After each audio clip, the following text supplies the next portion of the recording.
It's a mediocre time with Tom and Dan. Put some respect on my name. Respect our name. I ain't gonna say it no more. You crack ass motherfuckers.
Hello, good morning, everybody.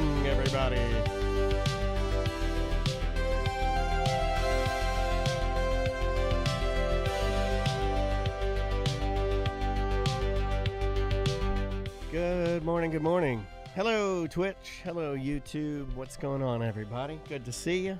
Glad to have you here. We'll get rid of some of this old synth wave here. Get this out of here. Let's see here. Let me say some hellos to everybody.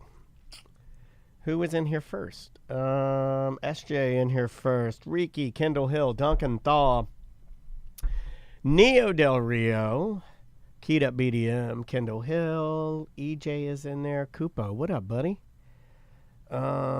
Just Jen, Ghost of Manu Bull, I think I got you twice. Ghost of Manu Bull says, I went to Hooters on Saturday and ESPN had professional pillow fighting on the TV. That sounds great. Sounds great. DeBerry Joe is in here. EMH82, Crystal of Peace, hello. Clarkson, hey there, Grady Seasons. Melissa, how are you? Fascinio, Captain Pizza Pants, Duca Altamont. Wow, we got a lot of people in here today. Glad to see you guys. Thanks for being here. Like, subscribe, hit the buttons, whatever. Dan, would you be interested in a Budweiser hat with Dale Jr. on the back? Sure. Is it, what kind of hat is it? Is it like a newer hat, an older hat? I guess it would be relatively new if Junior's on it. What's up, Conway J? I think I was driving around your area of Lake Conway yesterday with the family and the dog. We should have Ross coming in here today, and then we should have Jeff Ross zooming in. So it's lots of Rosses today.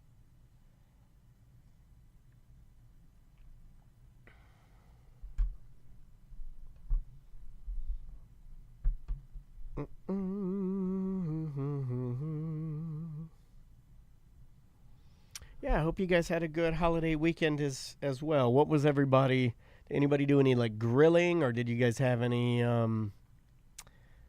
fancy food, for the holiday?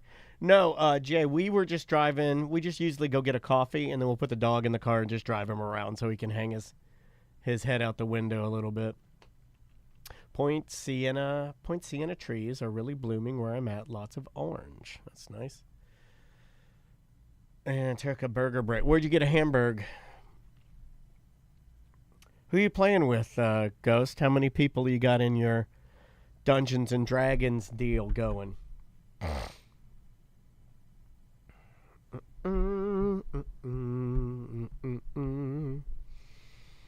I went to the movies, so I'm going to give you guys a review of that. Tom had a pretty active weekend. Andrea got me sick, so I had a fever on Saturday. That was a lot of fun.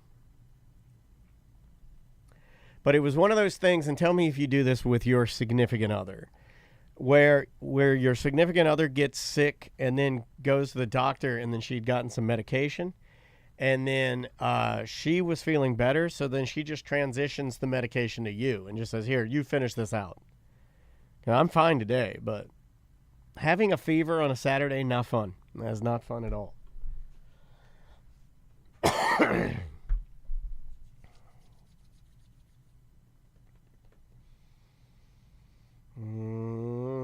Lexi says, Sup Double D, how are you feeling? I was plowing a red plowing a red most of the weekend. I don't know what that means, but I like it.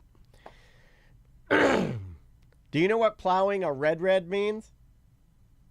Plowing a red? Yeah. Plowing a REDREAD. Sounds like something sexual. A red. Aren't you supposed to finish? No, it wasn't antibiotics. But yeah, had it been antibiotics, yeah, we would have probably finished those out. No, this was just like cough. They just given her some they're like, you have a cold. Take this cough medicine, here's some liquid, and then take these whatever pills. So I did that, and sure enough, pretty good. DeBerry Joe says it's bittersweet, mowing a lot of customers for the last time this week. Well, hey, man, that was your choice. You're the one that decided to fucking leave like a coward. Just sounded good. I don't know. Whatever. I'm just talking to YouTube. Yeah, I know. It makes me look crazy, right? How you doing, buddy? I liked that photo. In fact, I didn't think that was a Mo photo. I didn't think that was a moto. I thought you were taking a photo of yourself. And I was like, I like that photo. And then you're like, no, I was taking a photo of the Mo car. Ross is here, everybody. Here. Hey, guys. I'll turn on his stuff here so you can. Turn on my stuff. There's his stuff. Turn on my stuff on. We we should have Jeff Ross at 11 a.m. via Zoom. But it usually takes your side of the thing, so you'll still be heard, but you may not be seen just because of the goddamn new. We could probably fix that. Yeah, I don't know about that. You know what's funny is they prefer to have you for everything. Anytime we have a guest, doesn't matter what guest we have, everybody's just like, no, we just want the regular old stuff. People like the familiar. Yeah, give me just Tom, Dan, and Ross. Remember 2 years they hated me and they wanted Fat John back. I don't believe that. I don't know about that. Really? That was a thing? Oh, yeah. Or they just hated me. I don't know. No. All right. That is very white. Melissa says, bring Fat Ross back. No, nobody should be fat. Man. No fat Dans, no fat Toms, Food no fat is Ross. good. Food is good and exercise sucks. Yeah. I'm back to. That's the first time Tom's ever. He's like, yep. You guys agreed. They're hugging each other. Yeah, I'm working on an exercise book. It's called. It's about all of the exercises I've found that actually produce results, and it's called "Fuck, It Works." Yeah, right. Because everything that works sucks. You're right. I often wonder if in the future you're able to just sleep in some affordable fat melting bed. Yeah, bed that somehow you're able to sleep while stimulating your muscles. My bed does push me out of it. It can, It has the capabilities to propel me. I'm talking more of a future technology where you can stay fit like in low percent Should we body talk about fat, this? Because this is kind of funny. Well, because we should have already had this. Remember the blubber bouncer? That's exactly what I was thinking about. Yeah, or like in the early 2000s, we were gonna put tens. I think I'm saying that right. I think those are back. Well, that was going to be, you put them all on your abs, and then you're like, Right. no. My dad had one. He just sit there on the couch watching TV, and he just turned it up. He's like, I'm making my abs. And the Bruce Lee movie, like, famously kind of popularized it. They made that one Bruce Lee biopic, kind of, in, like, the 80s or 90s or whatever. Yeah, and Dragon. He did the electrical things to his legs and shit. Yeah. There is some He's sort got of physical goddamn therapy. Japanese electrodes. Like physical therapy uses it to stimulate the muscles, but Yeah. I don't know if it's enough to make them rip enough to actually have growth, or if it's just stimulation for like therapy purposes. You know what I'm saying? I don't think it would cause them to grow because you're just tensing it as much as possible, and you're not actually applying any like weight or force against it. So I think it would more like tone.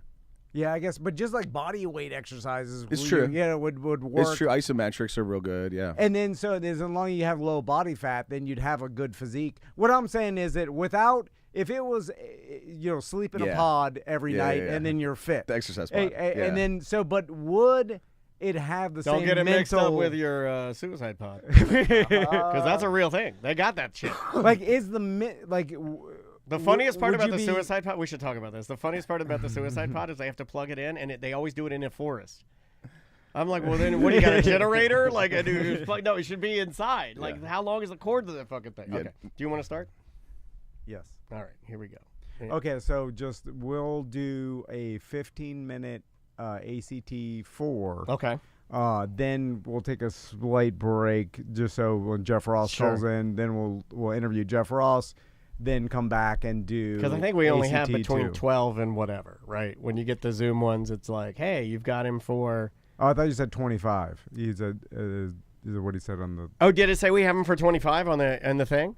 I don't know. Earlier I said how long do we have him? You said 25. Oh, I thought. I'm sorry. Or was it a different thing? It was a different thing. Oh, I okay. thought you meant how long do we have for that. Oh, for that. Oh, Tuesday yeah. Okay. segment. Okay. Yeah. Yeah, that would have been. So you're right. It's probably the standard. 12 yeah, I don't know. to I can't 15. confirm, but I'd say we Okay. have at least 12. Okay. Yeah. And then for All right. Tuesday we have 28.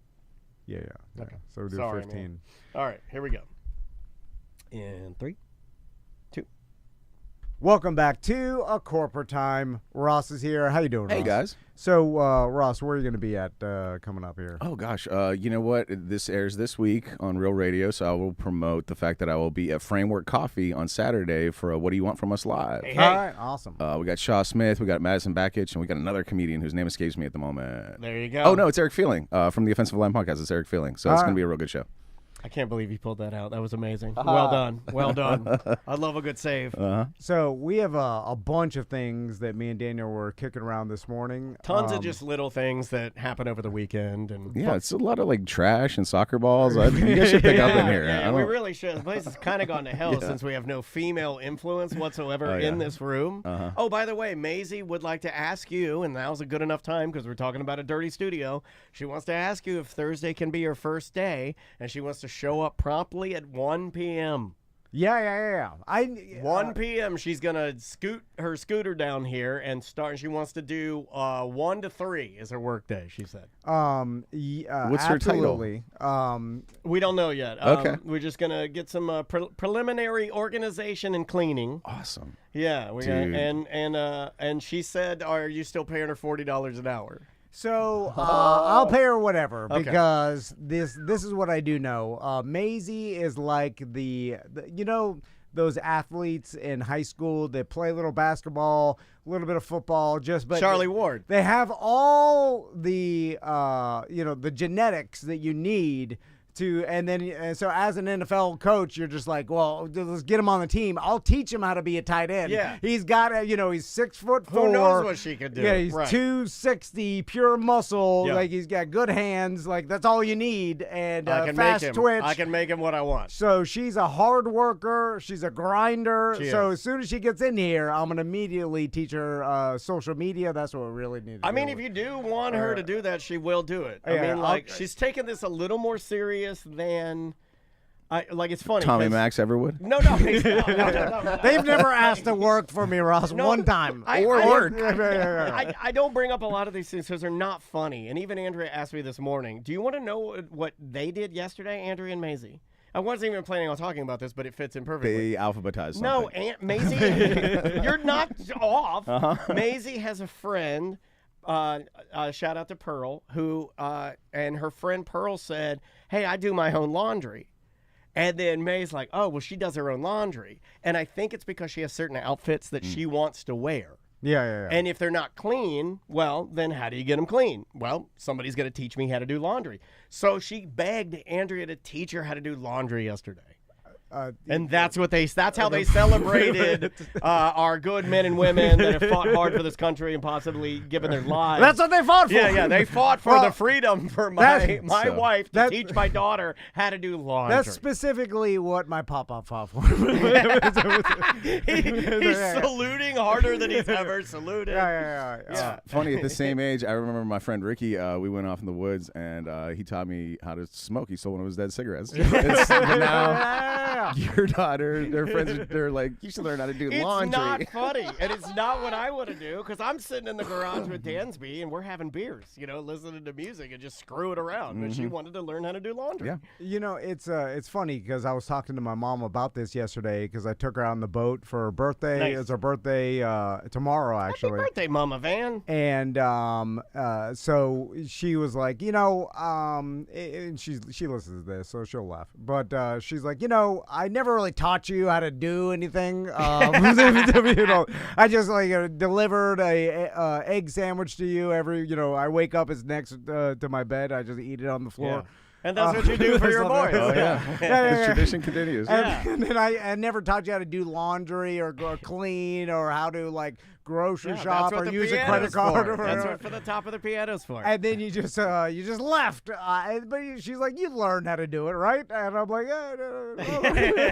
I did learn. And then I was like, you are right. You don't have to teach your kid how to do anything. And then I thought to myself, well, I still don't really know how to do it. Because all I did is found another girl, Crystal, to live with that just did everything for me. And then I was like, this works. And her parents taught her stuff. It's your second mom. You got to find a second mom. And then see what I'm planning on, I have a 3-stage process. First mom, Carol A. Dennis, taught me some stuff. Second mom, Andrea Dennis, things are going great. But, I may drive her crazy. There enters third mom. Third daughter. Hotter. Or it could be my daughter. Oh, yeah. I thought you meant your daughter was just taking care of you at old age. You did mention something that happened yesterday 2 nights ago during dinner. Maisie made me dinner, and she made me hamburger helper. And as we ate it, she tweezed the old man hairs out of my ears. Yeah, that's what we did. I wrote that down. Yeah, that's what we did. Honest to God, I was thinking about making my wife shave my ears the other day. Yeah. It's out of control. You need a daughter. And I do. You need a daughter. I'll loan you mine. If you come 1 p.m., if you're here at 1 p.m., she'll come on Thursday. She'll tweeze your ears. Yeah, I'll get her to tweeze your ears. That's not weird. Don't say you'll loan your daughter. But no, it's weird. It's a weird thing. Daughters are weird. This is something that she's into figuring out. So, whatever. I'm not going to, I'm a traditionalist, and, I'm glad it's going this way. Oh, but before we started the show, we were talking about exercise. We haven't started yet? And, we were... We never really know when we start. So, my point was, if you were able to sleep in a pod that somehow, stimulated your muscles enough to not have to do any workout, and then... And if you're just doing this was Tom's point before we started recording. Yeah. That's why we're circling back. Yeah. We're circling back. And then it was able to somehow control you had some sort of Ozempic chemical that controlled your eating or whatever. I'm just saying... Ozempicals. I was with Dan. I saw it gently vibrating you some way to produce muscle stimulation or something. Those old-timey jiggly machines where you put the band around you and it shakes a fat guy. They had the fat belt they would put on you, and then we've had the TENS machines that you put the little silicone pad on you, right? That's kind of wet. What is that? It's like a gel pad. Yeah. And then you put it on your muscles, and then it shocks them in a pattern. Electrically stimulates. Yeah, that makes them contract, and then you're like, well, that's the same contraction as me lifting something, which is absolutely not the case. Right? Well, I don't know. It may be similar enough, and I'm saying in the future. My whole point is it's a tensing, but I don't know that you're like that you're overdoing it to the point where you're destroying the muscle like you would with like a bicep curl or and something, you need to tear and the it muscle. builds back. Yeah. I don't know that you're doing any tearing and building back with that tens. do you need the mental aspect of the, hey, I am purposefully doing this hard work, or at least, I mean, think about how we evolved. Wouldn't that be the joke? It's like we get the pod, we sit in the pod, we come out, and we're like, why don't I look ripped? And it's because your mentality's not right. That would blow your mind. You'd hate that. I was talking to Crystal about like just how we live in society now, and there's like some people did some research on like people that lived like they used to live 100,000 years ago, like, you know, some village, and they live old school. Like sometimes in like the Amazon or in Africa, you find people that are still living. It's like a forgotten pocket. Yeah. And then the aspect or the idea of suicide confuse them because their whole life is trying to survive. And that's all, you know, it's hard to survive. Suicide's a luxury if you think about it, right? And that's like I don't think I've ever really thought about that. You know, they because they've just grown up their whole lives. I'm rich. I can kill myself. Well, no, it's also just you're Get enough free time to think about it. yeah, exactly. Yeah, you're bored, man. And if your whole life you've been trying to survive, like it'd be bizarre to. It would be a 180. Yeah. It's the exact opposite of your entire purpose. Anyway, so I wonder if like you could somehow be fit without the hard work, if it wouldn't fit, and you would be mentally unhealthy because, or would it be fine? I don't know. Well, because so following what you're saying, because just the natural idea of regimented exercise, like or just prescribed at a certain time and done, with consistency, is part of like the mental aspect of that is part of the gift you get. It's not just the fit. Yeah. It's not just the exterior of it. I may be wrong because there's no evidence of it because we don't have that technology, you know? No, like my kid's graduating high school. Imagine that, you know, he had worked for a year and saved up enough money to buy like his dream car. Yeah. Versus I'm just like, here's the keys to a car, kid. Yeah. Which one's he going to appreciate more? Of the course. one that he worked for. And I don't know about if you've had this transformation too, Tom, but like as a former fat guy who started doing stuff every day to make myself less fat, now, back then, I would have loved your little pod. I would have been like, yeah, I'll sit in the pod and get ripped doing nothing. That sounds awesome. Now, having done like not all, but like enough of the work to see results, I'm in the position where I'm like, oh no, fat people don't deserve that. Like, if now you gave, like, Ozempic kind of makes me upset. Okay, like, that's a very I've honest been answer, fat Rob. my whole life, and the minute I decide to start improving myself physically and doing the work to get better, they come out with a miracle drug that just makes you skinny. Man, that makes me mad. That is a very honest thing to say. Yeah, I can, and you can tell instantly who's on it. Like, you know who's, and then like, and I also feel good. There is a bittersweet thing. You look at it and you're like, well, you needed that, or right? Like, it's not a bad thing. No. I mean, obviously, No, if it do helps whatever. people, great. Yeah, do whatever. It just makes me upset. Do what makes you happy. Yeah. Right. No, 100%. Right, and it teetered for a while. It was like it came out, and it was like, oh, no, you got to be rich to do it. And then it's like, well, hold on a second. Let's figure this out. No, now you don't. And now they're saying, like, oh, everybody could sort of benefit from being on a little bit of it. We're like 5 minutes away from Ozempic water on shelves. Yeah, for sure. But then you go back a little bit in time, and then there was a time in the world where being overweight was considered like a luxury. And the most beautiful women would be the curvier ones that are kept and kept inside. Does that mean you're rich? Yeah, they had like being fit mean you're poor, a peasant. You want beautiful pink porcelain pigskin. And that's what being outside in the sun also is a sign that you were poor. Yeah, absolutely. Yeah. Anyway, that's why Florida is poor. Look at us. We're all out in the sun. Everybody looks at us, and it's still in the blood. You know. So Daniel told me about it was called the Bop House, and it's essentially a voyeur dorm style house, webcams. And they just play Bop it? No, it's more a Bop standing for baddies on point, meaning I guess the loose, I'm 48 years old and still saying this version is that it's girls that do make money with their bodies from OnlyFans. Sure. Is baddies on point.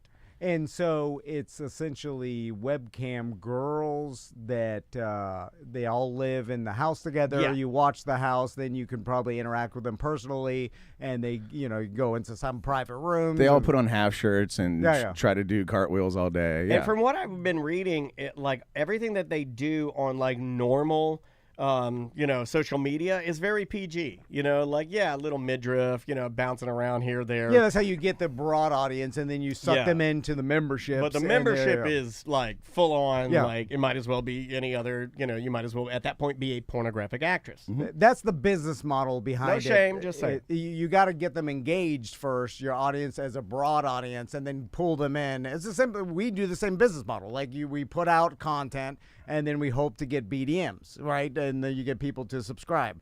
And so that's as opposed to the old model where they might sign with a porn company and then do films for them, and they wouldn't care about who watched it necessarily because they weren't. But now they're their own studio. Yeah, and they get it really. I will say the quality has declined. If we're just being honest, well, as a consumer. You girls running your own business on OnlyFans, you don't put in the production qualities that those sleazebags in LA did. They had digital skeletons and pirates fighting. There were lasers. There was Spider-Man where his makeup wouldn't come off. Well, there's also the element of the producer or the boss asking the girls to do something they may necessarily not be comfortable doing, but they do it because the boss asked them to, instead of them. You mean extreme influence? And power. Yeah, but not even. I'm not saying something negative or wrong. I'm just saying something that they would normally not do themselves because they're embarrassed by it. But the like in this scene, act racist. Yeah, or whatever it is. I've seen those. And so now they're all going to just do what they feel comfortable doing, which may not be the extremes that the real perverts want. Yeah. If you take out a true visionary director, yeah. Let's just say a lot of your Tim Burtons have fallen to the wayside. We're getting a lot of just regular old movies. But the reason I bring this up is Daniel said in some story he read that they were making $10 million a month. Yeah, $10 million a month. And that is collectively, so money. it's only 8 girls. Yeah. So I guess that's where yes, is it a bit of an inflation for the headline? Yeah, but it's still the right amount of money. It's still $10 million spread over 8 girls inside one house with barely a month. Any overhead. And that's the thing, when you're making that much money, even if you had 30 employees, with tech guys working, and it's not even that much. But let's say it's probably 20 behind the scenes, and then the 8 main girls, making that much revenue a month is insane. What's the turnover though? They can't keep this up long, mentally or physically. I can't imagine they could keep this up very long. Well, you bring up something interesting. I mean, this has been done before. Were you going to talk about that? I mean, yeah. Well, it started Tiffany's sleepover. Well, I mean, honestly, that was just a ripoff from the Voyeur Dorm. That was a ripoff from the original Tampa Voyeur Dorm, which was, and we had to look it up to see. I had my dates way off. I said 01, 03. I was throwing out dates. Tom and I were talking off air. Wrong. 98. What? 1998. Pre-Y2K? Yeah. Wow, that's impressive. It's the beginning of the internet, really. And it just goes to show you the power. It launched August 1998, was a pioneering adult-themed website that streamed the daily lives of women living in Tampa, Florida. The house was equipped with numerous webcams. Subscribers paid a monthly fee. Do you remember the monthly fee? I had to look this up. It was $34.95 a month. And then if you wanted to chat with the girls, you'd have to pay an extra $16 a month. Interesting. And they had 80,000 members at their peak, paying all of that. Yeah. Florida pioneers, dude. Dude, crazy. Crazy lawless state, just doing crazy things, right? Oh, my God. It's the best. I will never leave. But me and Daniel were talking about back then, it was there was some sort of boss, and they were just paying the girls. Right. You know what I'm saying? And so, yes. and we were talking, and we did the math. It was $2.8 million they were pulling in a month. And that's before Biden, so those are Yeah, way less 98. than inflated Yeah, bucks. think of 1998, like 2.8 million a month. You're getting that a month. I can't wrap my dumb little brain around that. And it's kind of like an Ashley Madison scenario. By the way, that documentary is crazy fascinating for anybody who wants to watch it. But the power of lonely Dolly men. Madison's sister? Is she also in the bakery? The power of horniness, especially with male horniness. Yeah. You're finally announcing the new name of the show? Hey, if you could somehow harness it, horny it's man's just guide so to horniness. valuable. Oh, man. And because it's Just like some sort of generator on everybody's left wrist? I mean, just the amount of money you could possibly make, and then you know, it's crazy. SJ in the chat room says, I know one OnlyFans model I helped with editing. She makes $300,000 a month.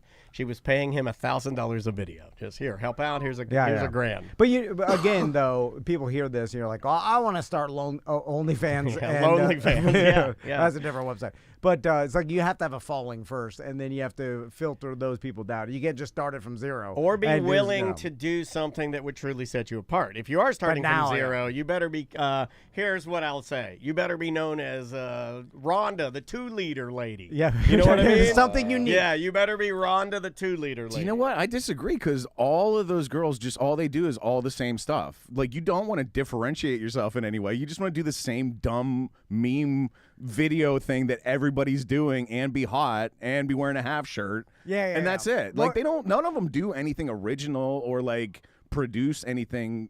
And some of them, you start flipping through a couple hundred videos, they do the same videos over and over and over again. They do.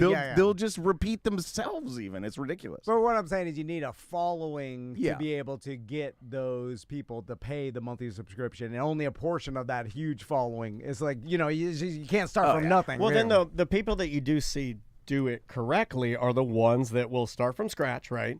Then they'll start collaborating, and then they're doing videos with other people, right? And then they're appearing with this person, and it looks, honestly, it looks just like any other job, like just as difficult or harder, and not very fun. It doesn't look. It really does not look, because I'm sure the behind the scenes, if it's anything like this, it's not all fun here. You know, I mean, I'm sure. Yeah, everything turns into a job. Yeah. If you want to turn it into a job, some people don't though, and that's interesting as well too. And I want to talk to Ross about that.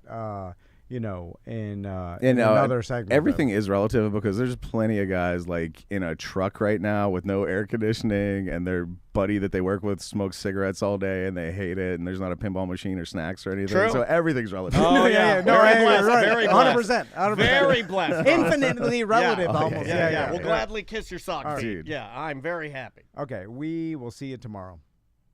Awesome. So now we'll just get on. I don't see anything. I'm on. I don't Okay. see anything yet. That is Tuesday number 4, you said? Yeah, we went a little too long, but it should work.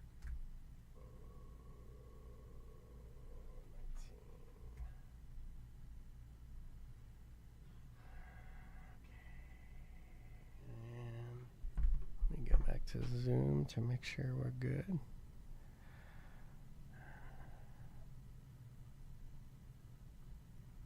We are available.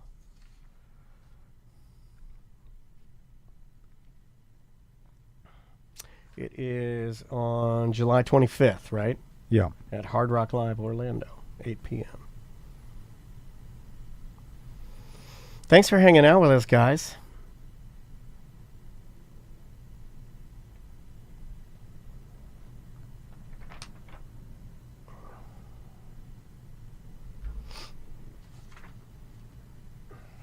Check my phone too, just to make sure.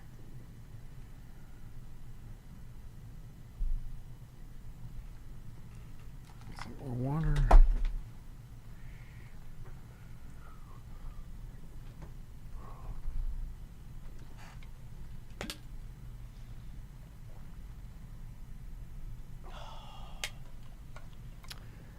If he's doing a circuit of media, then it's probably running late. They always are.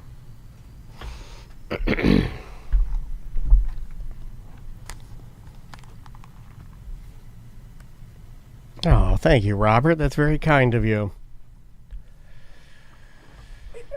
Well, anybody that's new in here, we appreciate you hanging out with us.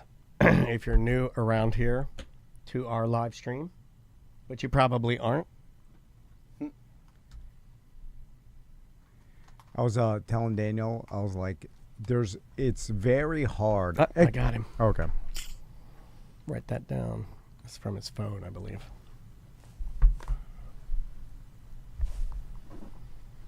Hey, man. Hey, what's going on, How Jeff? are you? Good morning, guys. Good morning. How you Good morning. doing? Thanks for the time. We appreciate it. How you doing? Are you kidding? I'm doing great. Awesome. All right. Well, I mean, if you can hear us okay, we'll just hit it and not waste your time. Hell yeah. Awesome. Where are you guys at? Orlando. Yeah, Orlando. Like in a house or a studio? Where are you guys? It's a studio. Yeah. That's awesome. Yeah. Thanks for having me on. Oh, anytime, man. All right, Tom. Let's do it. Yep. And 3, 2. Welcome to A Corporate Time with Tom and Dan. I'm Tom. I am Dan. We're live on Twitch and YouTube right now, and you can probably see there's a pretty famous face on there that isn't our face, and we're going to get to that in just a second. Well, he's going to be at Hard Rock Live July 25th for his Take a Banana for a Ride tour, which is eventually going to be a Broadway show. This is huge, yeah. Get your tickets now. Roastmaster General himself, Jeff Ross, is on the line. How you doing, Jeff? What's up, fellas? Thanks for having me on. I'm in bed. Hey, well, that's even cooler. I like it when we get to talk to, famous friends and they're doing things that we don't think you do. Like, lay in bed. yeah, like we don't think of you laying in bed. We also don't think about you putting together an awesome one-man show. Congratulations on this is a very big deal that you're taking this thing to Broadway, and those of us that live in Florida get the opportunity to see it before you actually do that, correct? It's true. Two things I've never done: an interview in bed. I feel like this is as close to OnlyFans as I'll ever get. We were just talking about that. I love it. And then I've never done a theatrical experience like I'm bringing to Orlando. And the Orlando crowd will be one of the first audiences to see it before it goes to Broadway. So I'm still working on it. It's totally the same but different than stuff you've seen me do. So I wanted to surprise my audience and get the word out. And it's a theatrical, cathartic experience. And I think it'll make people feel good. Jeff, have you considered bringing the bed on stage, like kind of a Gallagher callback, maybe? I can see me at 90 years old being in bed on stage with a microphone. You know that Gallagher special when he pulls the condom out of the giant couch. It's a hilarious special. I had no business watching that as a child. That's so funny. Jeff, That's so funny. Yeah. I've always wanted to ask you this because from watching all the roasts throughout the years, I've always wondered what makes a really good roastee or guest of honor, and what your opinion on that is. I'll just ask you that question: what makes a good guest of honor in a roast? Well, I think the recipe there is to get somebody who has celebrating something, a birthday, a retirement, so there's something to like go on. Okay. And also, like, they have to be so made, like, thick skin, that the jokes bounce off them and they're not tensed up the whole time. If they're having fun, everybody has fun. And I think it's got to be somebody that's beloved, that has a lot of fans to back up all the insults. And the yin yang of that makes a great roast. Yeah, and it had been how long had it been before we got the Brady roast? So it had been a while, right? Oh, it'd been a solid 5 years. So yeah, I started writing this one-man show because I was like, I don't know if we're doing any more roasts. Right. Everybody was so woke during the pandemic, and afterwards I was like, I got to start doing something on my own where I can roast the fans, because I don't know how many big stars are going to do this anymore. Everybody's getting canceled and afraid of offending. I was like, let me just start doing a show where I can bring the fans up on stage and roast them. They don't get offended. And the show kind of came out of the idea of me losing Norm and Gilbert and Saget all in a few months. I was like, holy mackerel, I'm the last one to tell the story here. And these guys were like my roast gods, my Mount Roastmore. Yeah. So I was like, I got to pay tribute to them somehow. So I started writing this show in between roasts. And then when Tom Brady was like, yeah, all right, I'm in, dude. I was like, wow. Yeah. I was like, wow, I'm all set up here, man. This is incredible. Did it always take the sort of the family? Like I know that with this show, you're kind of weaving in some like multimedia, like some behind the scenes stuff of your family. Was that always an intention, or as the story was sort of being written, you were like, oh God, I got to put this stuff in there? A little bit of both. I started writing this show in the 90s as a young comic. Wow. And I didn't have the emotional fortitude to really do it all the time. I performed it like 20 times at comedy festivals and little, I was just starting out. I wasn't the roast master yet. I hadn't done anything like that yet. So it was just this little sensitive slice of life about me doing open mics, living with my 80-year-old grandfather. My parents were deceased when I was in high school. So I had this weird sort of comedy beginning living with my Pop Jack. He was kind of my best friend, and all my friends became his friends, and I'd play guitar and he'd sing the blues and he'd give me bus fare, and I'd go into the city and he'd always give me a banana and tell me to take a banana for the ride. And there I was running through New York, trying not to get stuck in traffic or low in potassium with my banana in my jacket pocket. That's awesome, man. What a story. And, yeah, it was crazy times. So the show is kind of like an origin story meets this kind of fun, I don't know. There's a lot of like blue collar Jewish pride in there that the Florida fans might like. Sure, yeah. There's a lot of hardcore roasting at the end. If you like dogs, I tell a couple of really, really great, sweet stories about my dogs during the pandemic. So it's really about love and resilience and bouncing back, and it's going to be really cathartic for the audience. It's really cathartic for me. And then at the end, the whole thing has a big orgasmic release when I start blasting into volunteers on stage. It does. It sounds amazing. I love the process of the whole night. It sounds incredible. Jeff, you think growing up with your grandfather kind of made you a tougher individual? Because that generation, like my dad died when I was young, and my grandfather, like I spent a lot of time with him, and that's a insanely tough generation. That the way they grew up and the way, it's like they have thick skin. So you think that was one of the causes of your thick skin? Absolutely. Learning from my grandfather, especially, who was an who was a construction worker during World War II. And my Uncle Murray was an Army medic during World War II. It's like these guys, I'm wearing my Pop Jack's ring right now. It's cool. It's a steel bolt from a Nazi U-boat that the Navy captured. Oh, that's crazy. I tell the whole story in the show about my grandfather being a merchant marine in Baltimore and this freaking U-boat showing up and him pulling the ring off and the bolt off and sanding it down, making it a ring, wore it till the day he died, and I pulled it off him in the hospital, and now I wear it. And it's a big character in the show. So there's a lot of sentimental stories, powerful stories. But it never goes more than a few minutes without cracking your ass up. Yeah. That's the kind of the magic of it, if you will, is that it's like a roaster coaster, I call it. Yeah, I love it. Do you have people that are constantly trying to get you to roast them, and maybe you're not in the mood, or you're like, you don't? Yes. Yeah. Like because you're the guy, and then like that's got to be annoying, and it's got to be crazy. You're like at Olive Garden with like a friend, trying to hide. Not Olive Garden, you wouldn't be there, but like you know what I mean. Do it to me. Call me fat, Jeff. Yeah. You know what's funny? Like it's a great question. I feel like, maybe 10, 15 years ago, I had a lot of that. But I think I've gotten so ruthless the last few years, people are less inclined to go, roast me. Yeah. Like in the beginning, it was an honor. Now they're afraid. For sure. No, that was a pretty good question, but here's a great one. Jeff, have you ever been involved with like a roast gone bad? Like in my experience, if somebody gets convinced to get on stage but they don't really want it, like that's a terrible roast. Have you ever like roasted somebody who didn't want it and it felt like bad to you? I'm so careful about vetting and volunteers. I don't let that happen. But if somebody comes up and they don't realize they're up there or they're drunk, I just kick them off because nobody gets a free roast. You got to earn that thing. So I'm pretty careful.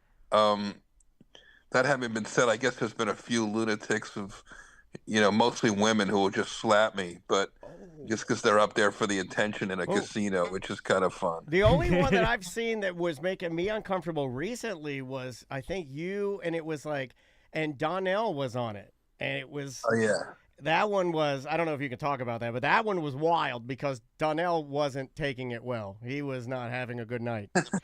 Donnell made 3 more reaction videos. I think he'll be okay. Yeah, yeah. Well, He loved it. You know, he came in all whacked up on whatever he was drinking that night at Roast Battle. That's where we go. That's where we go to unwind and get our yayas out. Yeah, yeah. You know, he might have been a little nuts that first night, but I love Donnell so much that he can do anything he wants on my show. Yeah, we've had him in here, man. He's a funny dude. Hilariously funny dude. Jeff, I recently watched the Martha Stewart documentary, and part of that documentary was the Martha Stewart roast, and that what kind of helped her get back into the entertainment and started like America realizes a side of Martha Stewart they hadn't seen before. So I'm just curious, like during that roast, going into it, did you know, like, were you worried about it working or not? No, actually, I booked Martha Stewart to roast Bieber because I had done a non-televised roast with Martha Stewart at the Friars Club years earlier. So I knew that her delivery was really good and she would commit to it and let us writers craft her something really self-aware and funny. So I got to give her credit right there for doing that and being brave enough to go out of her comfort zone and try something provocative. And it paid off. Look at it. Here we are 11 years later. She's got a doc about it. It's incredible. Roasting is, you just never know where it's going to take you. Is there some sort of equation with who is involved in the dais and how to put that together to make a successful roast? I'm just curious of your process of that, like strangers versus friends and that kind of thing. Right, the lineup. You know, I grew up in the wedding business. My family were caterers, so I look at it like throwing a party. You want, you know, a good mix, and you want people who don't necessarily know each other to get to know each other and create a little bit of spark. And there's a lot that goes into all of that. Yeah, for sure. Yeah, it's almost like, I've never thought about the idea of the mixing of it being as important as a recipe, you know, its ingredients. So, I've never thought about that. Yeah, that's crazy, man. Have you, well, no, I was going to say, have there ever been anybody that begged you too much to be a part of it, or anybody that begged you famous to roast them and you're like, we're not. Almost if you want it too much, it doesn't seem good either. Oh, all the time, man. Everybody, you know, as soon as they saw the numbers for the Tom Brady roast, everybody wants in. You know, everybody wants to be the center of attention, even when there's a target on their back. Roast of Trump coming soon. It sounds like. Jeff, do you have a single favorite roast performance? Like, you brought him up. For me, it's that one where like Norm sat on stage and did a crossword puzzle during the whole roast and then just got up and destroyed. Like, do you have a single favorite performance that stands out in your mind? It's such a good question. You know, a single favorite performance. I guess I look back at Gilbert Gottfried's Aristocrats performance. The 9/11 one. Yeah. Or maybe the Roseanne roast, which is easier to look up, where he called her Rosilla. Godzilla. Like those long, crazy Gilbert ones, they always kind of stand out to me. I loved Greg Giraldo's opening roasts all the time. I love seeing Jeselnik's roasts, Whitney, you know, the old Sarah Silverman one from the James Franco roast I love. Oh, yes. There's so many good ones that, for me, that they all bring back a whole thing. Everybody on the Pam Anderson roast, that was one of the funnest nights of comedy I've ever been a part of.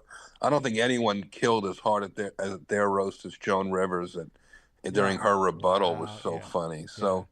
Man, this stuff just goes on and on for me, of like great life memories. What about non-comic wise? Who was the best civilian like on stage for you? Snoop. I mean, I don't know if he's a civilian, but he could have easily been a comedian if he wasn't Snoop. And I love that. Obviously, Martha Stewart is legendary.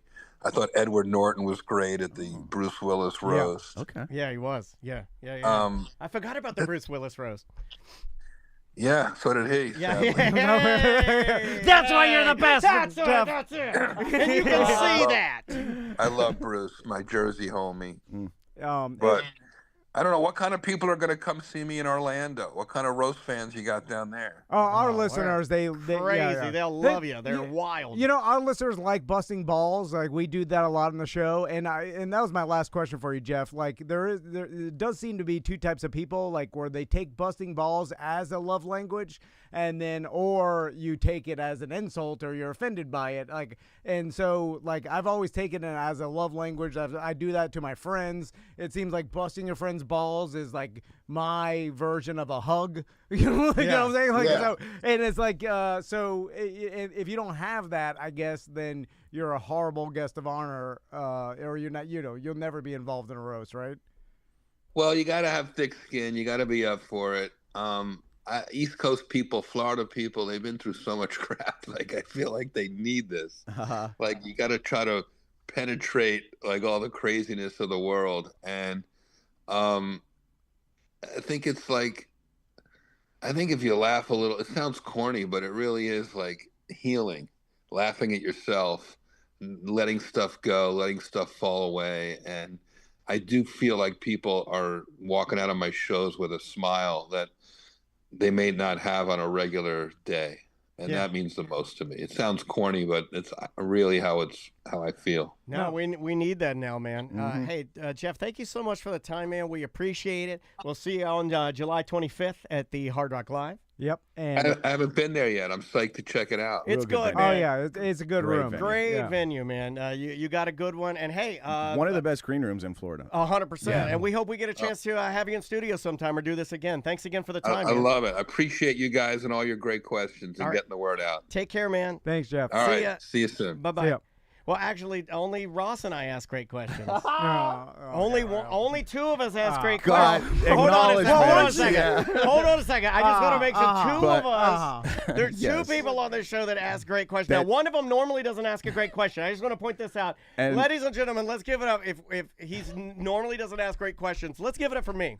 I don't ask good questions. I was gonna give it to you, but Dan. You do ask good questions. But I Ross. took two big swings, and one of them was a whiff. I got a hit off. It's all right. But I got one big whiff off too. That's You got a great question out of that one goes to you, Dan. Say what you will, but I'm pretty sure I heard Jeff Ross say you had an excellent question, sir. Yes. So I mean, I just want to make sure that I'm going to make the argument that my question was a good question that Jeff refused to answer and go into. I don't think he refused to answer. He was an open book. Put it on the guest. I'm just saying he was an open book. We're selling tickets right now. Oh, we're selling tickets right now. I'm just saying that my question about how you put together a dais, it was a top tier. I liked it. It was a good question. Because I wanted them to go into, okay, well. Wait, what did he say after he asked that question? Oh, he just says, it's all part of it. He sighed. He sighed a little bit, He didn't want to answer, but that was the interesting question, and if he would have answered, that would have been the best question. He kind of did the, like, everybody knows that's a difficult thing to do. Right? It's a stew. There has to be. His answer was, it's a stew. There has to be some sort of meeting where we're like, okay, well, let's get some, like, I know it's about famous people, but you got to get some people that know this, the guest of honor, because that helps it too. If everybody doesn't know him, then it doesn't work as well. No, that wasn't his answer. No, you didn't say nothing. You're just saying what he said. You didn't say nothing. You're just saying what he said. You gave me nothing. You just said, it's complicated. He didn't go into like the meeting process, or it's like you're going to do half super famous, half famous that knows. I think that's what he said. He said it's all that. No, then we need to get someone that really knows him, but the audience doesn't know they know him, and then behind the scenes, what I really wanted to ask him, which would have been the best question. Okay. Oh, now we're getting into like. You play Jeff Ross. Everybody wants to know. I want to know if Hold on. Let me get into the new position. character called Ross Jeff. I'm Jeff Ross now.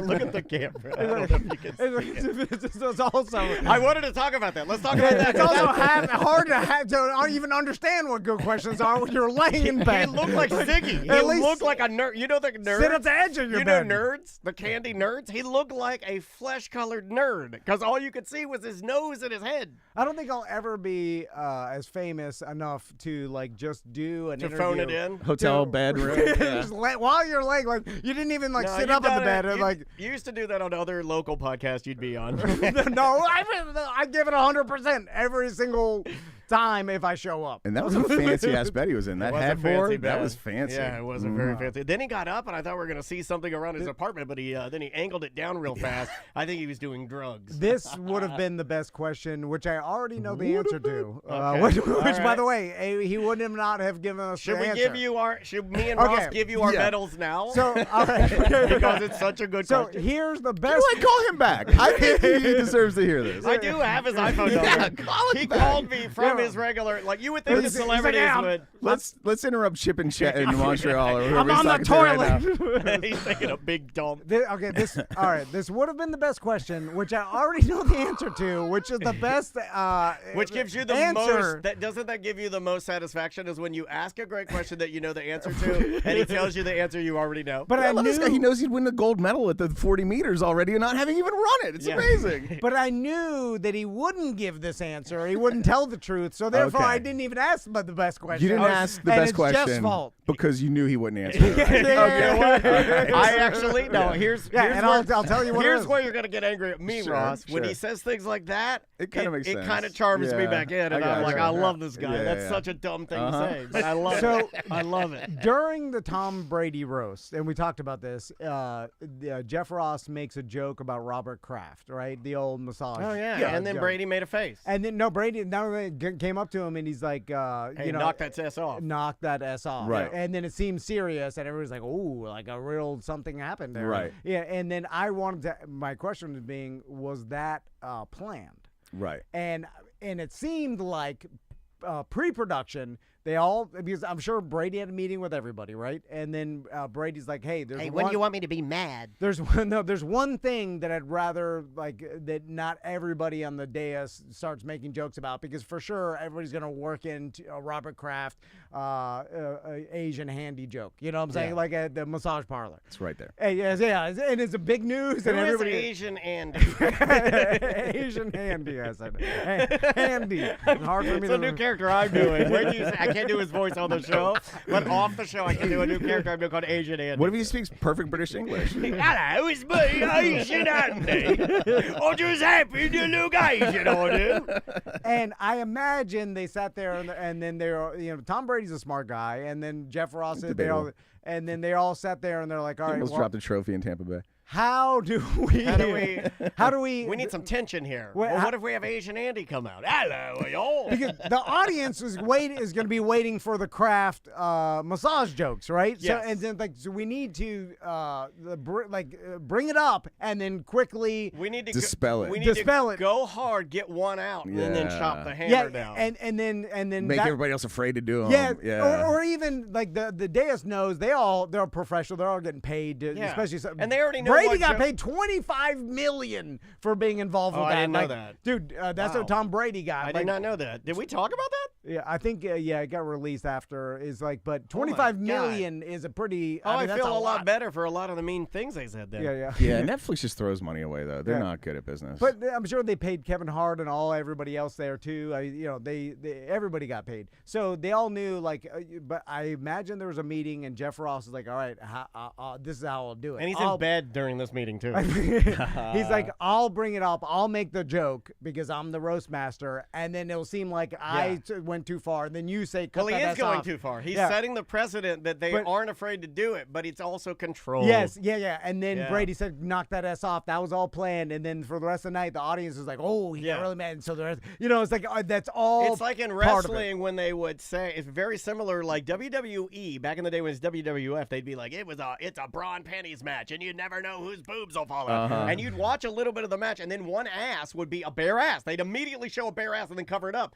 They don't even need to do anything else. The precedent has already been set for nudity. They don't even need to do topless now because they've just set the precedent that it could go in that direction. So you just don't make it go in that direction. You're disappointed, but it could have. But it never could have. So that was the best question that I know he wasn't going to answer, because he wouldn't have said that was he was like, oh no, because he wants to take keep your the medal rules. off, buddy. I'm taking mine off. I know what I've been beat. I know what I've had. I know when I've had a better question asked than my question. Tom's like on the sideline watching the guy miss the field goal and being like, I would have kicked that. Is it gonna bother you? Is it gonna bother you all day? Oh, more than all day. You're the only one. Yeah, You're the only one that did. And I normally don't get them. Because why? Look at my Everybody knows paper. why. Look at Because my I don't care. You're driving the ship too a lot of times. Look you at don't my even get paper of GD questions. All good. Those are all. I mean, 1C. I have a little. I drew a character. I drew the character from Jeff's Bagel Run. On my baby.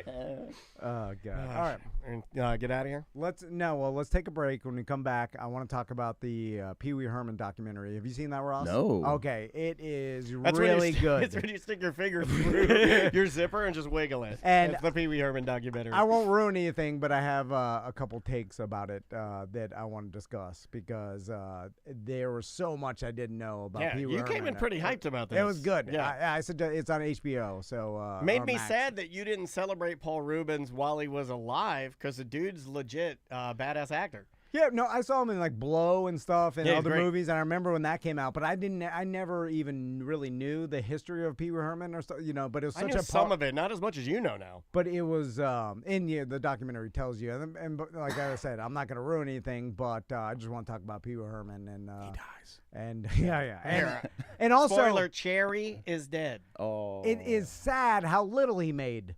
Like I want to discuss some numbers of like other influencers that That may have playhouse was in Malibu. made 5 times more than he has that you wouldn't even recognize their names nowadays. You know what I'm saying? Like it's insane how big of a cultural icon. We can take a break, or are we getting into it? Let's take a break. Well, let's just all right. He's still mad about the question. He was going to try and turn that into a question. All right, we'll be right back. That's super funny. That was funny. He was nice. He was really good. Super Yeah. talkative. Good questions, Ross. Good questions. It's interesting that Where's I go? Tuesday 1.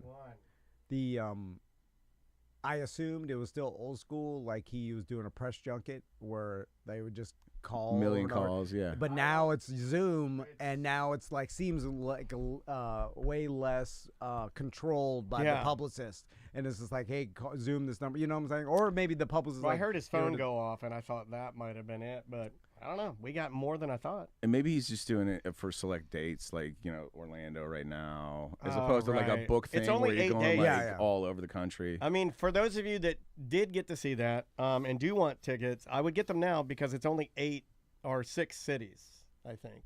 8 dates, 6 cities. It's not. It's interesting. Orlando's even part of that because you think you'd hit major, bigger. They cities. come to Florida to work stuff out. Like Yeah. if he's working it out, everybody comes to Florida to work shit out because they don't consider this a real state for whatever reason. Yeah. No, for real. That's I why can't we tell had you. Maron, and he was working shit out. It was he was fucking. I don't even like Mark Maron's stand up, and it was fantastic. Nikki Glazer, we got her working shit out. She was great. You're right, and it's usually at Hard Rock. Both of those shows are at Hard Rock. Maron and Nikki Glazer. I'd go to see Nikki Glazer again in a heartbeat.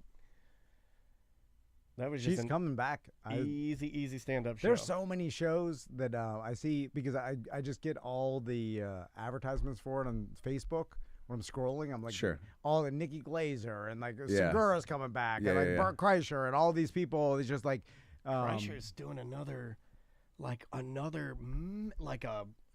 arena tour. I'm doing another 900 million date tour. I'm out of the closet on not liking him. I don't like Bert Kreischer. Yeah, I think a lot of Yeah. people are kind of taking he took a turn. I see a lot of people that say that. I've been like that from the beginning, but I've always been afraid because everybody likes him so much. No. You like who you like. I mean, that's just the way it is. He's a likable guy, and he is like that in real life, though. And that's the thing. Yeah, maybe like he's fun at a party, but I couldn't imagine watching him on stage for like 30 fucking minutes. That could be It's kind of like my wife and Tim Robinson. Like. Oh man. Yeah, I went to see that movie. We're going to talk about. Yeah, we'll talk about it in the BDM show. All right, we got to do one more little set. Yeah, I just want to talk about Pee Wee Herman. All right, Pee Wee Herman. All right, I will bring us back and kick it over to you. Here we go. In 3, 2. Welcome back to A Corporate Time. So the Pee Wee Herman documentary, it's on HBO Max right now. It's 2 parts.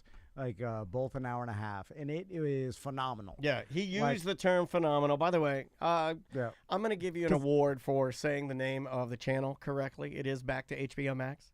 Okay, I didn't know that. It was HBO Max, then it went to Max, and Right. then they're like, no, we're going back to HBO Yeah, Max. It's back to HBO Max. So, and again, I don't want to ruin anything because I want people to watch it like I did, and don't look. I did not know how Pee Wee Herman started, how the character started, like how it even being a TV show, all this stuff. So discovering it was part of why I thought the documentary was so good. So it was fun to you to learn something completely new. It's like a biography. Because most of the time I go into things knowing kind of the story. Yeah, we know even so the much- questions you ask people. We learned that last. We learned that How last do you know the segment. answer? Yeah, this guy, he know everywhere he's going. He knows Yeah. exactly where he's going. Yeah. And but it's great and also sad in what happened to him at the end, and then the controversy, because it's so stupid.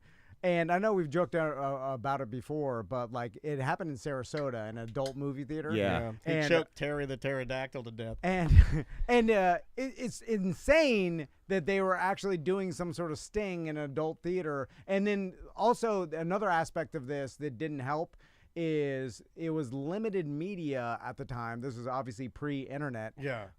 And so where you're just watching the news and that's all you had, news and newspaper, right? And so the story is like, Paul Rubens, Pee Wee Herman exposes himself, right? Yeah. And when you say exposed himself, it sounds way more nefarious just by reporting the fact yeah. of like he was charged with exposing himself, blah, blah, blah. And then when you hear that without knowing, and there's no other way to really dive deep into the story because you're just watching the You just evening get what they news. feed you. Yeah, yeah. And then you're like, oh my God. This guy's a monster. And there's like, you no. do. Pee Wee Herman pulled his penis out. Yeah, he was like, On set, I assume. Yeah, that's what Yeah. with children Yeah, there. yeah. Everyone was Obviously. there. yeah, and then he's at an adult movie theater, and it was partly because another thing I didn't know, and maybe this was general knowledge that I just didn't know. Like That's your arch enemy. he was Pee Wee Herman and doing interviews and kind of keeping his real self like secret. Paul Rubens. Yeah, Paul Rubens. So he was basically all the interviews. It was separate, for sure. And he was on Dave Letterman. Like Larry the Letterman Cable Guy now. Yes, yeah, like yeah. Larry the Cable Guy comes out as his character, Larry the Cable Guy, 99% of the time. He's just some dude. Dan Whitney. Yeah. Yeah. And so he never shows Dan Whitney. No, and, that guy never gets interviewed. Yeah. I And think once in a while, but yeah. yeah, but he would come. So it was essentially that same aspect, and then so I didn't realize how secretive it was, and that played into when he finally got this charge that everybody was like, "Whoa!" because he looked like Right. Charles Manson in his mugshot. Oh, he because had like the big wire rim glasses, Yeah, shiny, long he had, like, hair, longer goatee. hair. He had a beard. Kind of looked like me. But that's how it was. I look like somebody that would be arrested in an adult theater. Like as a dinosaur who was alive at the time, you just thought Pee Wee Herman was Pee Wee Herman.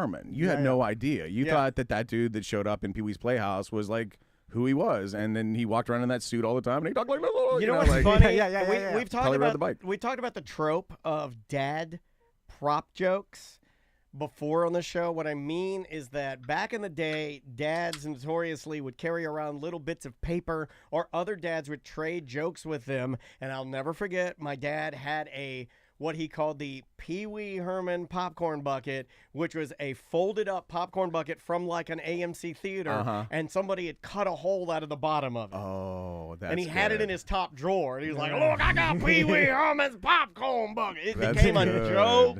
It became a whole thing.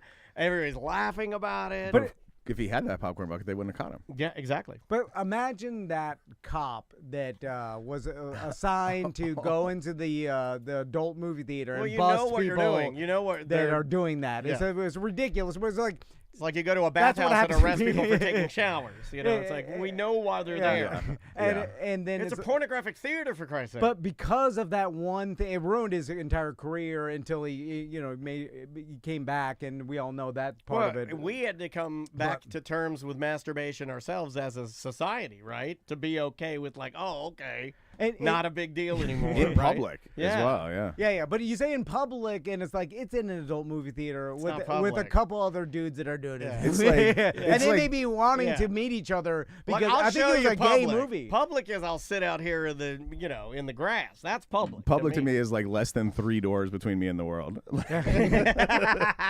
Also, another interesting thing I found that was fascinating of the movie is that he came out with like a Pee Wee Herman Christmas special that he had huge stars on, like Oprah was on and stuff like. This is before the scandal.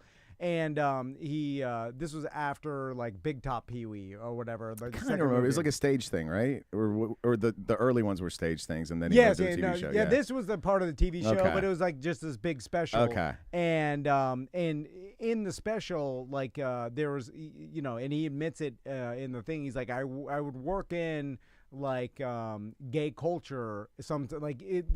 During the special, they open up a door and like there people were building a room of fruitcakes, right? Oh, that's hilarious. And like by bricks, and then inside the room was two dudes with their shirts off, ripped dudes, like obviously like tiny dukes, like construction dukes with their shirts off, like worker belts, like YMCA construction worker dudes, like building bricks of fruitcakes, and like that was in the Pee Wee Herman so he's special. hiding little things for him and his own. This is a joke. I mean, it started off as an adult thing, but I don't want to give away too much. But that is funny because that would have caused an uproar in a society that was social media. But before that, like they were able to get away with it, I guess, because it happened. It was a scene. It was so absurd. Like everything about Pee Wee's Playhouse is so absurd. Like he hit it. And like I feel like it would have been that chair talks. but you know what I'm saying? This is in the 80s. Like it was goddamn clock on the wall talking to me. like the 80s and 90s. Like people are homophobic. That's the word of the day. Like to get away with that in such a homophobic society is impressive to me. And it goes to show you that like everybody watching Pee Wee, because there was adults. I didn't realize that it was a lot of college kids and adults like Pee Wee's Playhouse. Oh, it was very adult. I stoners? remember one of the first times I realized it was adult is Pee Wee. There was a sketch where he's doing something. It was very early on, and he's talking to the hot girl that would come over. He always had like a hot girl character. She'd come over, and he was like, and he had mirrors on his shoes. On the tops of his shoes. And then I'm like, oh, okay. Like I knew. I was like, that's absolutely not appropriate. Like I knew that this was like also the character was an adult comedy groundlings show. Yes. It was but it was this character. Same class as like Elvira, right? Yeah. Elvira. Yeah, they came out of the Phil kind of the Hartman. same group. Wow. But Phil- just character-wise, there was a lot of really cool characters that came out of that group. There was. Like the idea of him, like he was taking on like the kid sensibilities, but into a full-grown man. But the gay thing, like, and his personal homosexuality felt very guarded. Yeah, right? he had to hide it. Yeah. He felt like he had to hide it. I'm sure. I like just learned he was gay. Okay. Yeah. A lot of people wouldn't know. Interesting. Yeah. Bisexual, I think. Maybe, I think I But was he a didn't- late confirmation of that too. Like way late. People are like, "Oh yeah, Paul Rubens has always been gay," and I'm like, "Well, I mean." So the biggest shocker to me though, as I watched this, and I was like, man, I'm glad that they came out with this, and almost didn't happen. You could tell that he was an artist through and through, like pure art. Like that, it's like, and also like seemingly hard to work with because he had a vision. He wanted exactly that. Sure. But I was like, man, Pee Wee Herman is such a huge like brand, and like so, and especially in our culture, you know what I'm saying? Like a widely recognized name. Like I feel like anybody 40 to 60 knows Pee Wee Herman. Yeah, if you were in my, like, I'm 48. Yeah, it hits the nail on the head for me. And so I was like, well, how much money did he make? And I looked it up, and I was like, man, that is sad that because it's such a huge, like, to be that popular and not being able to monetize it, because back then you had little control over how much really money you made because you had to get paid by someone. I mean, you would instead think of that making your own money. You would have thought that he would be extremely comfortable just based on the kitschiness of nostalgia merchandising. And like 2 movies, right? There was Big Adventure and Big Top Pee Wee. So like 2 films under his belt. Yeah. And now I don't know if this is right. Who knows? But it's like his net worth. They said the internet says only $5 million. And I was like, God. Well, didn't he have some maybe some drug and alcohol issues? Yeah, but probably after. But that, I mean, you could, just to give you an example. And he like bought some properties, I thought. he had this nice property in Hollywood Hills that he kind of lived with a close group. He was very a private person. Yeah, reclusive. So kind that was part of the reason too that like the world went crazy because then no one knew anything about it. So then when this Paul Rubens had this scandal, it blew up so big because it was such a mystery and people were like, oh, like they didn't know, and there's no way to find out. Again, no internet, no social media, so everybody was in the dark about everything. It was a big scandal, and he was super private, so you're getting a peek behind the curtain of somebody who never lets that happen. And of course, if they're hiding things behind the curtain, we think, even better. Obviously, he's a bad guy because he's hiding things. Exactly. Not true. But if he had the ability to have social media, the internet back then, Pee Wee Herman would have. I mean, who knows if it would have been as popular because it seemed also like people were starved for a different type of entertainment in the 80s because there was only, let's say 20 channels. Yeah. And it was like it was kind of like cable TV, MTV was coming out, but not a lot of mainstream weird. Corporate had control of everything. Yeah. Corporate entertainment. Not a lot of mainstream weird. So anything off the beaten path or considered avant-garde or weird, like people were like craving. So when that came out, everyone's like, "Oh, this is it seemed weird." authentic. Also, it came from a stage show. Yeah. So the fact that it was kind of loose around the edges, and and all the different characters, I can remember how. Okay, think about this. I haven't watched Pee-wee's Playhouse in 30 years, let's just say, or something? I don't know. But I can remember John B. the Genie. I remember Terry Pterodactyl, the bully guy that was the other puppet. Oh, yeah. I forget that guy's name. You'd have Cowboy Carl would stop by. The postman. Yeah, the postman would stop by. You'd have the hot lady that would stop by. Cowboy Carl, Morpheus. But all of those characters were so, that's just good writing, I guess. From Paul Rubens' standpoint, he fleshed out really good characters that were really weird and really kind of stick in your brain. And when the artist has full control over everything, and that's what it seemed like he had full control, that it becomes super odd. What was the robot? They show, it's all in this documentary. It's and then a lot of those are came from the original Groundling show, and all his friends. And it was a weird evolution where it was Groundlings, right? And then they did the stage show, and it was like a kids show but for adults. Yes. And then for some reason they said, you know what? Let's make it a real kids show. Yeah. And after the movie, which another kind of Big Top Pee-wee came first? Yes. Or Big Adventure came first? Yes, Big Adventure. No kidding. That's a Mandela effect for all of us because me and Crystal, we were like, we did not realize the movie came first and then the kid show came after that. Was it maybe not popular and then the show happened and then maybe they re-released it? Because he turned that show, the small show, into a tour and then a huge United States tour, and that tour it got so popular they turned the tour into the movie and the movie into the televition show. And then just tell me the rest of the documentary. Yeah, it was. There's a bunch of other surprises and I was like, whoa! Anyway, it's a great. Conky was the robot, and it was Mrs. Yvonne. Oh, yeah. That was the hot girl. Everybody in the chat room, if you were a young man of age, there's something about her B-52's big bouffant haircut and her dumb, rockabilly. I don't know. There's something about that said to us as young men, we were like, yeah, I'm into that. Well, just to show you the power of the internet today versus someone like Paul Rubens and Pee Wee, right? The show was so big, and Pee Wee Herman's such a memorable character, right? And he only made, the internet says, $5 million, right? Bad Baby made $25 million. You know what I'm saying? Queso, someone that no one even knows who he is, has made 2.5, half of Pee Wee. Mr. Beast has gone over $1 billion. That's people recognize. But I'm just saying, all these these YouTubers, they know Unspeakable has made more than Pee Wee. People had no idea. I've never even heard of this person has made double what Pee Wee Herman has made, and just because of the time he was in entertainment. Yeah. And so much more and he got talent. cut short. He got cut short. He did, he would have had a whole another 20, 30-year career. Yeah, they got him. They ruined him. Yeah.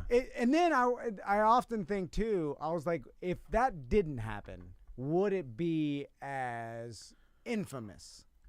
Too. So that plays into it. The the no matter adult theater. what, the adult theater aspect of it helped him. after death, like say, okay, we're all gonna die anyway, and he died in like at 70. That's the new name of the show. Wait, by what's the way. this? Yeah, it's So- a new show we're doing called We're All Gonna Die Anyway. So, but if you had your option, you're like, okay, if this this could have happened or never happened. If it never happened, the Pee Wee character would have gone on for another 20 years. It would have been, you'd have made a lot more money, but it would have probably had a life and a death, and maybe not be as infamous as it is now, because that added such an interesting part and weird part of your life story that it is like almost a tragic ending.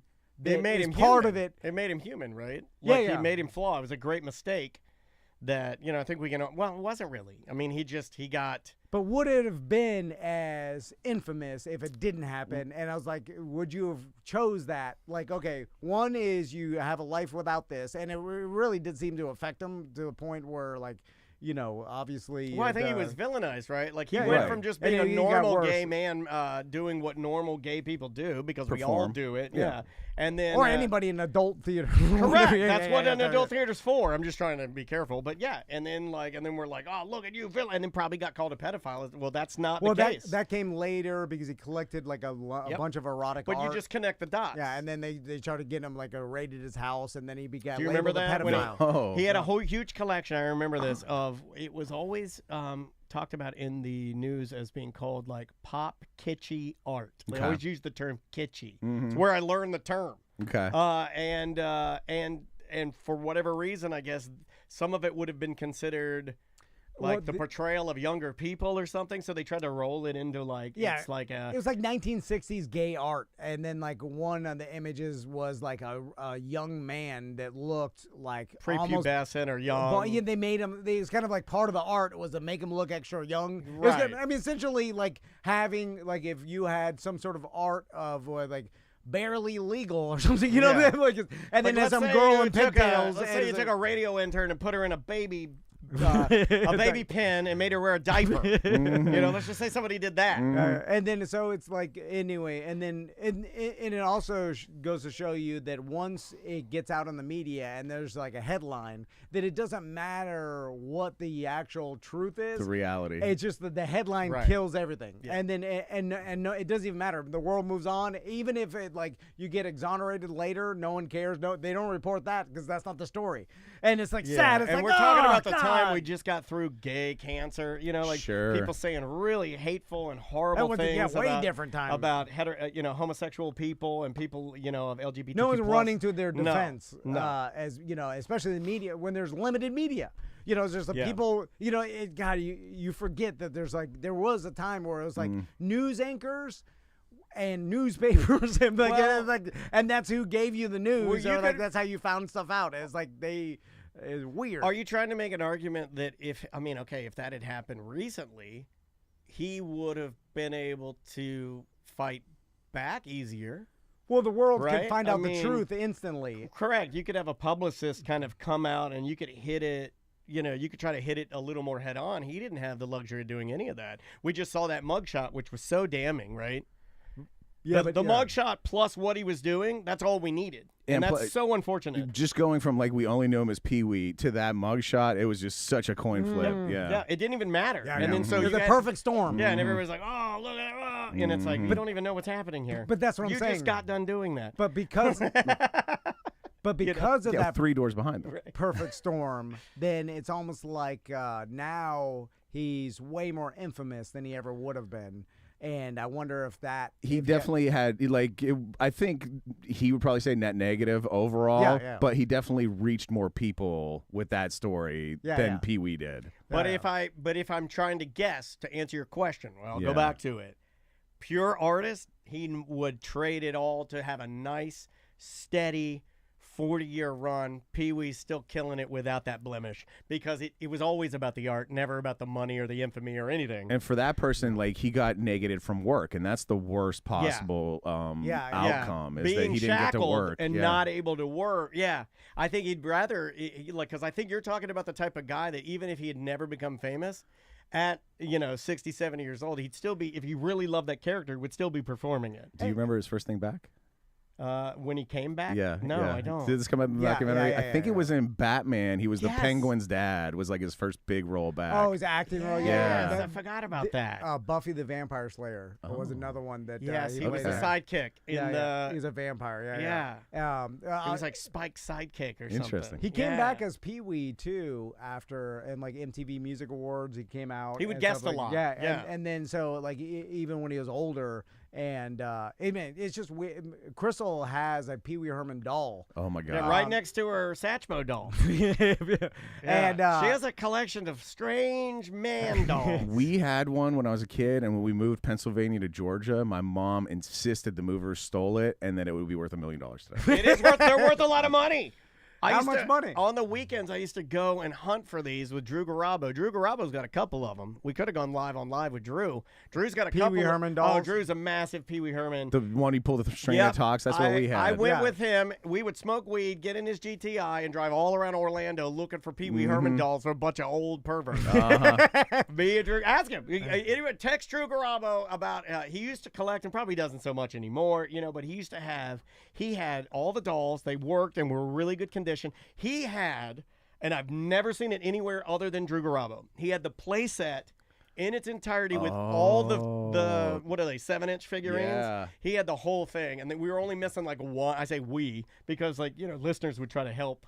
Like, hey Drew, and I think we were missing like the clock, the yellow map clock person, whatever that thing was. Also, too, it was a sign of the times where the production companies, the studios, big corporate media were baffled by the success of it. Yeah. Because they were like, this is bizarre. Why does anybody like this? This isn't like all the other crap we're putting out. It was a why does anybody like this scenario Yeah. where they were confused by it. So he was also battling that where like they were like, this is insane. Like this is a crazy Be thing. more like Scooby-Doo. And it is Right. when you're watching Pee Wee Herman, you're like, why do we even like this? It is a weird because it's like, what is it about this character? It's just like the oddness of it. Yeah, and everything it's was weird. wild. Like I enjoy. It's weird. Like, I remember getting so pumped up to see what the snack he was going to eat at the end would be using the contraption.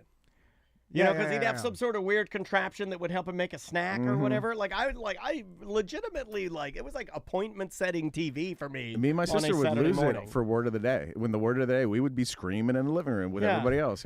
Yeah. Conky. Oh, God bless you, Conky. He also had a super diverse cast, and It's like true. he had like different races, ladies. One, and he was talking about like one during a Pee Wee Herman episode. He played like a 30-second Spanish claymation style cartoon in only Spanish, and then the TV executives were like, "You gotta subtitle this." He's like, "No, I don't want to." He's like, "No, we don't have to." And then he just played it. And there's like it's bizarre in the 80s. You just play like Spanish, cartoon in the middle of this like that only you'd only understand if you knew Spanish, which is an odd, interesting thing to do. It's a twist. At at a time where no one was doing anything out of the And ordinary. they deem that as risky and a waste. Yeah.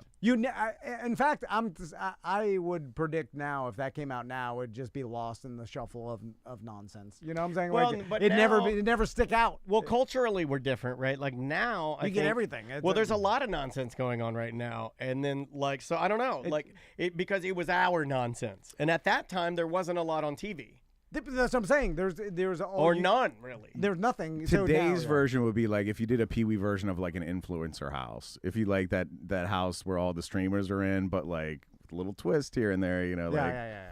I guess Blippi, but also he's like No, that's a standard kid show, it is, and it doesn't push the limits. and of he anything. never It doesn't hit do anything for art. adults in there. Yeah. And there's Pee no Wee was art. actively, or Paul Rubens was actively hiding stuff in there. And you're right. I think you nailed it. You couldn't get it past the censors now because there'd be too many people that would be like, oh, you made a... You couldn't get away with two guys with their shirts off building a fruitcake thing because they would be like, oh, you can't.